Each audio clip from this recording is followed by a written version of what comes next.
Hello friends, എല്ലാവർക്കും ചെമ്പനിർപ്പൂവിൻ്റെ പുതിയൊരു promo വീഡിയോയിലേക്ക് സ്വാഗതം.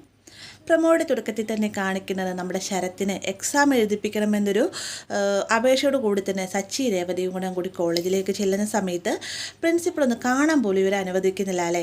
അങ്ങനെ ഇരിക്കുന്ന സമയത്താണ് നമ്മുടെ സച്ചിക്കായിട്ട് തോന്നുന്നത് ഏത് വിധേനയും ശരത്തിന് എക്സാം എഴുതിപ്പിക്കാമെന്ന് ശരത്തിനായിട്ട് വാക്ക് കൊടുത്തിട്ടുണ്ടല്ലോ. അതുകൊണ്ട് തന്നെ കുറച്ച് വളഞ്ഞ ബുദ്ധി നമ്മുടെ സച്ചി പ്രയോഗിക്കുകയാണ്. സച്ചി പുറത്ത് പോയിട്ട് തിരികെ വരുന്ന സമയത്ത് കയ്യിലൊരു കുപ്പിയൊക്കെ പിടിച്ചുകൊണ്ടാണ് വരുന്നത്. ഈ ഒരു കാഴ്ച കാണുമ്പോൾ തന്നെ രേവതി ഇത് നിർത്തിയശീലല്ലേ, സച്ചിയുടെ വീണ്ടും തുടങ്ങുന്നത്, ഞാൻ അച്ഛനെ വിളിക്കട്ടെ അച്ഛ എന്ന് വിളിക്കുന്ന സമയത്ത് വേഗം തന്നെ സച്ചി രേവതിയുടെ വാ പൊത്തുണ്ടെന്ന് പറയുന്നുണ്ട്. നീ ഒന്നും മിണ്ടായിരിക്കും രേവതി, ഇത് വേറൊന്നിനും വേണ്ടിയിട്ടല്ല, നിന്റെ അനിയൻ എക്സാം എഴുതിക്കുന്നതിന് വേണ്ടി ചെറിയൊരു നാടകം കളിക്കുന്നതിന് വേണ്ടിയിട്ടാണ് എന്നൊക്കെ പറഞ്ഞുകൊണ്ട് നാളത്തേക്കുള്ള അഭിനയത്തിനുള്ള എല്ലാ സ്ക്രിപ്റ്റും നമ്മുടെ സച്ചി രേവതിക്കായി പറഞ്ഞു കൊടുക്കുകയാണ്. കൂട്ടത്തിൽ തന്നെ പറയുന്നുണ്ട്, ഈ ഒരു നാടകത്തിലെ ഹീറോയും നീയും ഹീറോ ഞാനുമാണ്, മറ്റാരും തന്നെ ഈ ഒരു നാടകത്തെക്കുറിച്ച് അറിയേണ്ടതില്ല എന്ന് പറയണം. അങ്ങനെ പിറ്റേ നേരം പറയുന്ന സമയത്ത് കോളേജിൻ്റെ മുന്നിൽ നിന്നുകൊണ്ട് നമ്മുടെ സച്ചി ഒരു മദ്യപാനിയെ പോലെ അഭിനയിക്കുകയാണ് കേട്ടോ.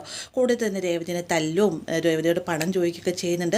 അപ്പോൾ ഈ ഒരു കാഴ്ച കാണുന്ന സമയത്ത് വേഗം തന്നെ പ്രിൻസിപ്പൾ എന്താ ചെയ്യുന്നത് വെച്ച് കഴിഞ്ഞാൽ പോലീസുകാരെ വിളിച്ച് വരുത്തുന്നുണ്ട്. ഇതിനിടയിൽ തന്നെ ശരത്തും അങ്ങോട്ട് വരികയും സച്ചി അഭിനയിക്കുന്നതാണ് എന്നറിയാതെ തന്നെ ശരത്തും സച്ചിനെ കുറ്റപ്പെടുത്തുന്നുണ്ട്. ഒരു പൊതു ഇടത്തിൽ വെച്ച് പെണ്ണുങ്ങളെ തല്ലിക്കഴിഞ്ഞാൽ തീർച്ചയായിട്ടും അത് പോലീസ് കേസാവുമെന്ന് ഉറപ്പാണ്.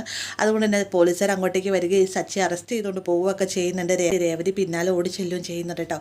അപ്പോൾ ഇത്രയുമാണ് പ്രൊമോയിൽ ഉൾപ്പെടുത്തിയിരിക്കുന്നത്. വീഡിയോ ഇഷ്ടമായി ലൈക്ക് ചെയ്യാനും കൂടെ ചാനൽ സബ്സ്ക്രൈബ് ചെയ്യാനും മറക്കരുത്.